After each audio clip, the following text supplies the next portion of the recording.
Okay, now let's talk about the O sounds of American English. So we have some bad news and some good news about O sounds. The bad news is that we have a lot of sounds associated with the O spelling. That is very true. Let me go through, just take a look at this diagram.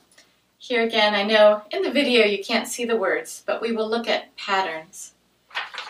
So, here's some of the good news. We have already in this course studied a lot of these sounds. So we've studied oi and ow. We already know all of this. We've also studied the schwa sound, so we already know all of this. In English, we also have this double O spelling, which can sound like or oo. That spelling has O, but we really consider those to be U sounds. So we're actually going to study those sounds in the next lesson. So now we've gotten it down to two. We're going to practice two major sounds in this O sounds lesson. The short O, the sound ah, and the long O, the sound o. Let's think about both of these sounds a little bit. For the ah sound, open the jaw and keep everything relaxed. Ah. It's actually the same as the open A sound in the word father. But let's also make sure that it's a long sound, because Americans tend to exaggerate this sound. When we say the word water, we say a long ah.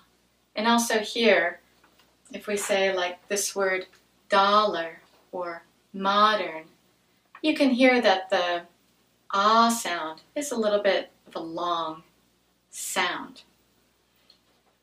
And then, but we call it the short O. Short spelling, not short sound. And then we do have the other one, which we call the long O, long spelling and long sound. And this is the sound O. So this one you're probably used to. You round the lips a little bit and you say the name of the letter O. One thing to know is that in American English, the O sound is a little bit relaxed compared to some languages. And we tend to let the ending be kind of soft. It's not a precise sound. We don't say O. We say O. So you can let your lips be a little bit soft. Okay, so that's our overview of the two major O sounds, ah and O. Now let's just go through all the words in this diagram. Repeat. Dollar, modern, product, donate, portfolio, goal, choice, employ, loyal, browse, discount, account, choose, boost, tool, look, good, understood, demonstration, minor, concern, today, effort, work. Okay, that completes this lesson.